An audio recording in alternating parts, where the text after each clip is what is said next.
그날, 그 시간, 그 순간, 오늘 나는 인생 최악의 하루를 보냈다. 6년 동안 애지중지하며 모아온 파이가 순식간에 사라졌다. 정확히는 2100개가 흔적도 없이 증발했다. 그리고 6990개가 추가로 위험에 처해 있었다. 정말 간발의 차이로 막아냈지만 그 과정에서 나는 손이 떨리고 머리가 띵해지는 공포를 경험해야 했다. 2월 25일 저녁 7시 54분 그날은 내 파이 6990개의 이주 락업이 해제되는 날이었다. 설레는 마음으로 지갑을 열었고 모든 것이 정상인 듯 보였다. 하지만 문득 며칠 전 거래소에서 파이를 인출했던 게 떠올랐다. 혹시나 하는 마음에 내 지갑 내역을 살펴보았다. 그리고 그 순간 심장이 내려앉았다. 2월 24일 2100개의 파이가 감쪽같이 사라진 것이다. 한순간의 해킹, 한순간의 절독. 나는 그제야 깨달았다. 내 지갑이 이미 털리고 있었고 내가 몰랐을 뿐이라는 것을. 2100개를 빼앗긴 것도 억장이 무너지는 일이었지만 더 큰 문제는 바로 앞에 있었다. 6990개의 파이가 추가로 위험에 처해 있었다. 나는 곧장 지인을 불렀다. 다급한 목소리로 도움을 요청하며 이놈들보다 한 발 더 빠르게 움직여야 한다고 말했다. 거래소 내 지갑으로 옮겨야 했다. 손이 떨려서 스마트폰 화면을 제대로 터치할 수도 없었지만 필사적으로 집중했다. 마침내 거래소 전송 완료. 시간이 1초라도 더 지체되었더라면 이놈들의 손에 또다시 넘어갔을지 모른다. 그 순간의 긴장감은 이루 말할 수 없었다. 불행 중 다행이었을까? 아니면 그저 운이 좋았을 뿐일까?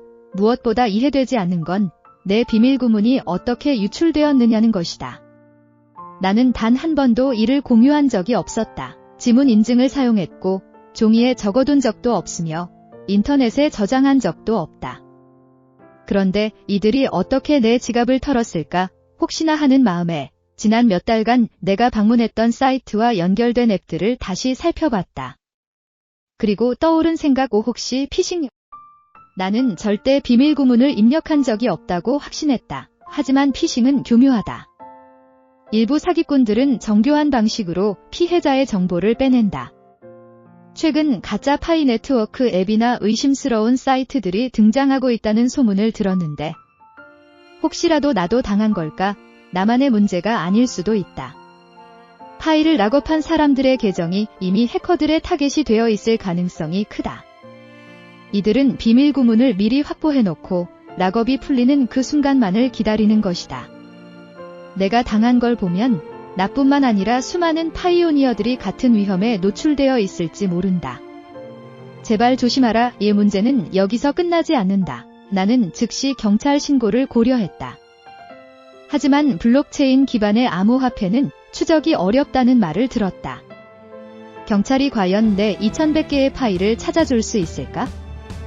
상장은 코앞인데 내 자산은 이미 사라졌다. 범인을 잡더라도 그들이 이미 현금화했다면 돌려받을 가능성은 희박하다.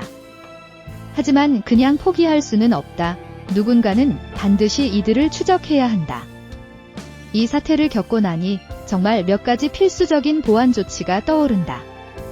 이제부터라도 꼭 지켜야 한다. 비밀 구문을 절대 디지털 기기에 저장하지 말 것. 지갑을 사용할 때 주변에 의심스러운 앱이 없는지 확인할 것. 공식 파이 네트워크 사이트 외에는 절대 비밀 구문을 입력하지 말 것. 락업이 풀리는 순간을 해커들이 노릴 수 있으니 미리 대비할 것. 가능하면 파일을 안전한 거래소나 하드웨어 지갑으로 이동시킬 것. 나처럼 당하지 않기를 바란다. 6년간 모은 내 파이가 한순간에 사라지는 걸 경험하고 나니 이건 단순한 도난이 아니라 악몽이었다. 그리고 이 악몽이 다른 파이오니어들에게도 닥칠 수 있다. 조심하라. 그리고 부디 나처럼 울지 않기를 바란다. 우리의 파이를 지키자. 엑스파이였습니다. 아디오스.